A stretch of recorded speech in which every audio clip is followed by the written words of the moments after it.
Hello, fire starters! It's another QEM video coming at you, the second one to be exact, and we have a good road ahead of us. I mentioned in the previous video, the intro video of this playlist, that if I had to choose only one sphere to be the most critical to develop in yourself first, it has got to be the energy engine. That is because, from a quantum perspective, your energetic or intangible domains are the most intricate, subtle, and malleable domains in this construct to potentiality spectrum of the tangled hierarchy that we are. And so, if you don't have clarity and autonomy in this domain, the other engines will be very hard to power. Now, if some of what I just said there with the domains and the hierarchies and the construct of potentiality, whatever that was, if that just went way over your head, no worries. No worries. That's why we're here. So, we're going in order, in the order that I believe these topics are taught best, and the one on the docket today is basic human energy anatomy. What is it? What are its main constituents? In other words, what are the main ways that we could think about our energy anatomy? Granted that it's such an intangible part of ourselves. Indeed, that's true, but not for long. Naturally, as we evolve, we will gain more sensitivity, thus attribute more credibility to this kind of stuff. And oh yes, soon it will be more of an obvious part of ourselves rather than just an alternative perspective. No, it is not an alternative perspective. It is the way things work. Sure, you can't cut it open, you can't pinpoint it because it's non-local, and I have a feeling that if you are watching this video, you are likely more inclined to build this stuff in as part of what you know to be true about the world, about yourself, and about the nature of it all. So, although it's not in my personal nature to convince or push upon anybody my ways of thinking about things, I just think that this is a good thing for me to share, and it could benefit a lot of people. Specifically the people who do not quite see this way of thinking yet, but who simultaneously feel that the way they are currently understanding things is simply not working out for them. And so, how can we validate such a thing as an energy body? So, to do that, I like to conduct this mini self-inquiry with people, and it consists of one question. Have you ever felt feelings? I'm being very serious right now. It sounds like a very pedantic bullshit question, but it is not a bullshit question. Usually the answer is yes. You have felt feelings every day. Good. Can you tell me what a feeling is? It's not a sensation, per se, which we can differentiate, at least for the sake of this discussion, as being a physical feeling across your physical body. What about an emotion? Can you tell me what an emotion is? Well, I like to say, along the lines of Dr. Joe Dispenza, for one, that thought plus feeling equals emotion. Thought being the electric charge, and feeling being the magnetic charge, resulting in an electromagnetic situation, if you want to get all sciencey about it. So what do you think? If you have felt such feelings, aka products of the heart, the strongest magnetic field in your body, inevitably influenced by the mind as it stores our experiences and drops anchors in the past that we latch onto and then often let drag us down, then you're human. And so you have a human energetic anatomy. You have something intangible that you experience. You can't cut it open. You can't track it down. So what is it? Let's talk about that, shall we? Human energy anatomy is an intangible thing, but it can cross into the realm of tangible for some sensitive people. In fact, the more you allow yourself to get quiet and vulnerable, the more sensitive you will likely become. Understanding energy is very visceral because it is so built into the human experience, yet it takes a certain type of maturity to really investigate it, to explore it, and to hone it. We'll talk about this maturity through the first particular energy anatomy lens, which we will be focusing on today in this video. It can become very easy for us to discount these feelings because, for one, they are so innate that they can easily go under the radar, and for another, the hardcore physical world that we live in is so much more in your face and persuasive that our mind, that actually houses our logic and reason, often gets the best of us. On the flip side of the same token, though, our energetic aspects, including these feelings and emotions, can be really challenging to access, not because it's literally hard, because of some magical skills you need or some shit. No, it can be challenging for us to get into and learn about this part of ourselves because of the literal courage it takes to go there. We don't want to dig up our shadows, man. It's a scary, dark place there. But it's worse to pretend that it doesn't exist. You think I want to shed light on my deepest, darkest vulnerabilities so I can gain control over my energy? That's like asking me if I want to go into a cave to slay a dragon. No thanks. I think I'll just go to Starbucks or something. Often, if you do this kind of work, like if you've ever done shadow work or something like that, meditation, what have you, or some crazy ritual only because life finally pushed you to your wit's end. Come on now. If you have experienced this, then you know better than anyone that this stuff can dismantle your life. No joke. But then, so it shall. Because excavating these roots are an essential part of our development in life. Digging down into what makes you feel the way you do can be an earth-shattering journey. And the thing is, if we don't initiate it for ourselves, then life will initiate it for us anyways. Uncovering what makes you tick on an intangible level is one of those life experiences I call an inevitable and necessary arc of human living. For those of you into fitness, the analogy would be either you deload or your body deloads for you. Take your pick. Here's the same question in a different package. Either you make your own choices and claim your power, or you let others choose for you and give your power away. And by power, I don't just mean physical worldly power, status, and assets. I mean your self-esteem, primarily. So before you get injured, physically or emotionally, get on this task to work on yourself at the level of your energetic anatomy.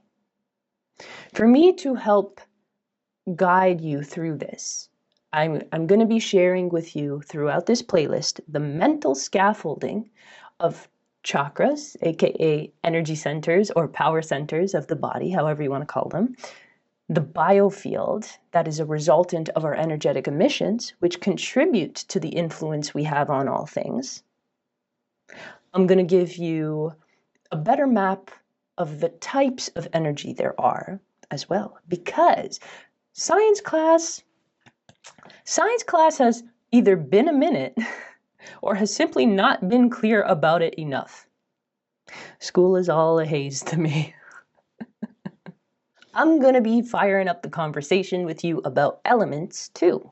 Yes, Avatar style. Fire, water, earth, air, ether, wood, metal, whatever you have. Yes, yes, yes. There is some convolution there. And then, after all this talk about chakras, meridians, biofield, and elements, I must unify this wisdom running worldwide and centuries deep into a correlations map. Let's call it that. In other words, how us modern folk of the Blade Runner era and beyond can usefully implement this wisdom to gain a massively better understanding of ourselves in the context, people, of our newly hatched lives. True. So, first up, lens number 1, chakras, aka energy centers, as a more neutral term. What are they? In our language of ancient wisdom, the chakras would be explained a little something like this. The body's 3 main energy channels run along the spinal axis and correspond closely with the central nervous system.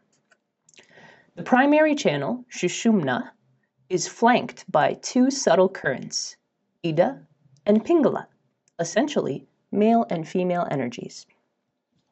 These male and female energies spiral around the Sushumna in a pattern often likened to a DNA helix. Where these currents intersect along the Sushumna, energetic vortices are formed. These centers of convergence are known as chakras. Now, put into plain English and modern usefulness, the way I would interpret this is that chakras are energy centers in and around certain areas of the body that serve as junction points for the processing of emotion, meaning, and archetypal presets passed down from our ancestry as well as generated in our present moment. Their function is to process information from what I consider a 3x3 temporal information bank system. We'll talk about the bank soon. Which frequencies provided by these banks are pulled from the meridian system that absorbs the information first and foremost. This meridian system is another lens, by the way, which we will be diving into later. But for now, just to start you on making these connections between the different lenses we will be explaining through this playlist, understand that the meridians are like little veins, vessels, or think of them as little pipes that pull information, thoughts, feelings, sensations from the environment and from your immediate internal experiences, whatever comes first, chicken or the egg, it don't matter. The moral of this story is that once the meridians route the incoming frequential information to the appropriate chakra, just as nerves relay electrical information to the brain, the chakras process, or calculate if you prefer, the resultant energetic vibration of that region. Now, I must note here that chakras are very specific to emotional categories and levels of maturity or development. So each chakra has a distinct thematic function, such as the root chakra being your ground and security, your sacral chakra being your creativity and self-esteem, and so on. Now, whatever the frequency of that resultant vibration is, firstly, gives the chakra its color, and so as frequencies vary, the color will also slightly vary. But secondarily, we will be let known of its strength or vitality status through symptomatic cues that eventually develop into diseases if ignored or suppressed. So these symptomatic sensations will signal to us, especially if you pay close attention, whether the energy in this region is below or above our baseline state of health. And keep in mind, our baseline state of health is only and always limited to the experience of health that we know. And to each their own. That is a spectrum between the shittiest you've ever felt and the best you've ever felt. So that implies that for you and for us all, there is always better to be had and always worse. Isn't that beautiful? The end product of these resultant energetic emissions from each chakra is not only a certain state of health at each region, but an even more macroscopic layer of that resultant, which just so happens to be the next significant fractal level up, the resultant emissions of all chakras combined. And that, my friends, is the biofield. So I mentioned that these centers, these chakras, are receiving information from a 3x3 temporal information bank, I called it. And honestly, it's probably more like a 5D plus information bank system, but we just can't comprehend that right now. And indeed, not everything is meant to be comprehended.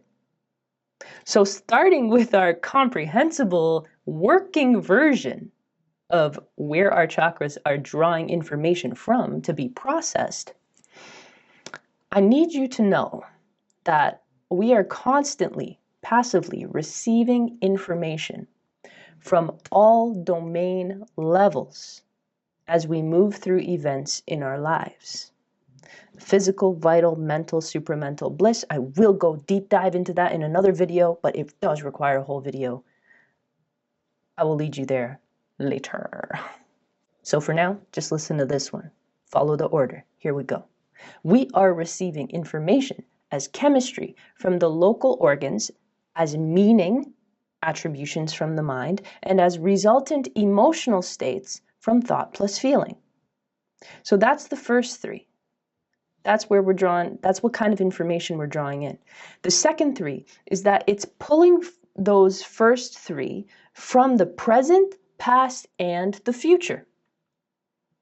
It's pulling from what we call real-time experiences of the present, and it's also pulling this information from past states, which we remember, and from future states, which we fantasize about. So now we have a 3x3 stack, for sure, consisting of 3 information banks, emotional, mental, and physical, and 3 temporal versions of these banks. That is our past, our present, and our future. Great. So now we have a better scaffolding by which we can hang ornaments of experience, as I say, on our further self-exploration and understanding of the chakras. If you definitely go back and listen to all that I just said again, because I know it's kind of a head full of stuff.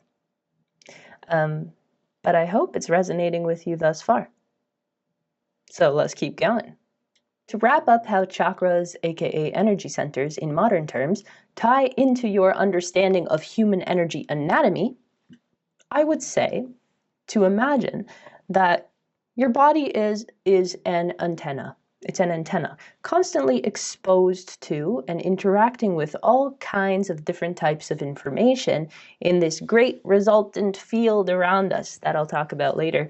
But this antenna that you are has an overarching function to mediate downward causation, essentially filtering inputs, aka insights, from above and running them down through what us earthly beings in society have called manifestation. Ergo, the manifestation process. The subtle comes in from up top, okay, through what we call the crown chakra. And as we form a thought, in that instant, it has already begun its course of solidification into the next level down, the next energy center down, which would be our third eye chakra. And then as we turn that thought into words, it plops down further into our throat chakra. And then as our words are weighed against our beliefs and values, now this is where the midpoint is, people. Because we are now at the crossroads. And Caroline Myss, one of my teachers I learned from, says it best. We are midstream down the energy centers in our body at this point of the heart. And once it arrives at the heart chakra, the fourth chakra, we are now in a negotiation.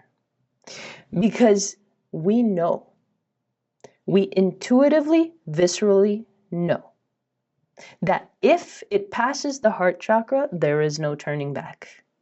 Once it hits our solar plexus, the seat of our identity, you know how you get gut feelings and all that shit? Yeah, okay. Once it hits that, it becomes a part of you.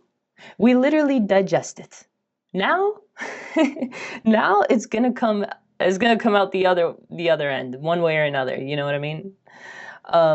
Either way, we keep fueling our original desirable intent that sparked this intuition in the first place, or it is at this point that we start doubting ourselves, questioning ourselves, questioning the universe that brought it, and ultimately shrinking into this fireless pit. Don't be like that. Don't be like that, fire starters. Keep the fire burning so that you can properly digest this thing that you're bringing into existence, okay? And bring it into full physical fruition. Pass it to the sacral chakra, the power center of your creativity and self-respect, and start crafting it with your hands, okay? And you gotta mold that precious idea that you've been blessed with until you can birth it for real and share it with others. Yes, that is the analogy, but that's legit how it works. Please keep in mind, chakras work as a system in energetic anatomy. You've got to read into these energy center sensations as a whole system.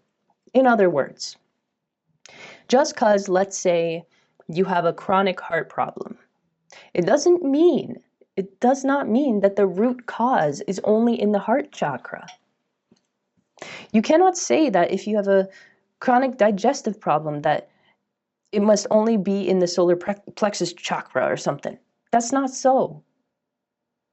Another brilliant way to think of your chakra system is inspired by Caroline Myss, one of my beloved teachers, as I mentioned before. Remember the thing I said about banks? Okay, so think of chakras as your data banks, because they are just as accurate and specific as what we know of human physical anatomy. It's just that we haven't spent enough of our resources learning about the intangible domain. And that has a lot to do with societal constructs. You want to talk practical? You want to talk practical right now? Think of yourself as a banker. No, an investor. Think of yourself as an investor. You are making energetic investments every time you direct your attention and emotion towards something, anything. It could be a person, a thing, an idea, a significant other, an investment in your environment, whatever. All those investments come back into your body as an energetic capital. You get a return on your investment. At least you best hope so. You know, people make, and this could be you, people make an investment of 90% of their energy in something that they want. Something that you want, like a house or a car or an outfit, and you lose your health because of it. Did that ever happen to you? Have you ever worried about something, invested your precious energy chips, as Caroline calls them, into some arbitrary thing that you just got? possessed and obsessed about at some point because you got fitfluenced or influenced by someone on the interwebs or some ad on Netflix or something, and bam, you latched onto that thing like this now defines you, like it's life or death. How many times? To be honest, in this world, it's almost inevitable that this happens. In my opinion, it's what we've all got to learn. And at the same time, you can't blame yourself. You can't blame yourself for it because as we speak in this 2020s era, like it's still a collective tendency, let's be real. Get the proportions right, people. Get the proportions right. From now on, you've got to consider that every investment you make using your energetic capital simply must return more than you invested. Be adamant about this. You've got to earn interest on your investments. Isn't that insanely helpful? Like, think of it like an investor or a banker. If it doesn't earn interest, why would you invest? Why would you invest your energy into that? And the consequence is, if your investment gets you into energetic debt, you have to take out a loan. You can either borrow from another person's energy system, which will likely devastate the relationship, or you can take a loan from your own cell tissues. Yep. Let the toxicity of stress eat away at your health. This all depends where you guide your energy, you see? Just like for a body that does not get fed enough protein, well, the vital organs are just going to take that protein from the muscle tissue and the pretty muscles are just going to atrophy, and that's just your body getting its priorities straight. So are you getting your energetic priorities straight? And if you are you investing enough of your precious energy, that is your attention, your effort, and resources, into the places that will fuel what you actually want to evolve and what actually matters in the grand scheme of things? Good question, isn't it? Will you invest in that thought I just gave you? Maybe it's a good investment. I don't know. That's for you to decide. Claim your domain. So now you know. Each chakra corresponds to certain physiological functions, certain emotional themes, certain survival or growth concerns, and certain patterns of meaning making. They are essentially stages of power and maturation. We develop them through experience as we physically, emotionally, and spiritually mature, with each iteration of transforming our life pains into wisdom. This pain's inevitable and necessary. We best be wise enough to do that. But that wisdom itself is a good indicator of our maturity. I think I'm going to end this video here, you guys, because there is just so much more to talk about when we get to dissecting and then reintegrating this understanding of energy anatomy. So you know what? I'm going to start on the second lens, the meridian system, next time. Okay? Ta-ta for now. I hope you got some cool things out of this. Yeah. Ciao, fire starters. Start the conversation down below, in the comments, in the community on this channel. Like, subscribe, the whole bit. You know you want to. Okay, bye guys.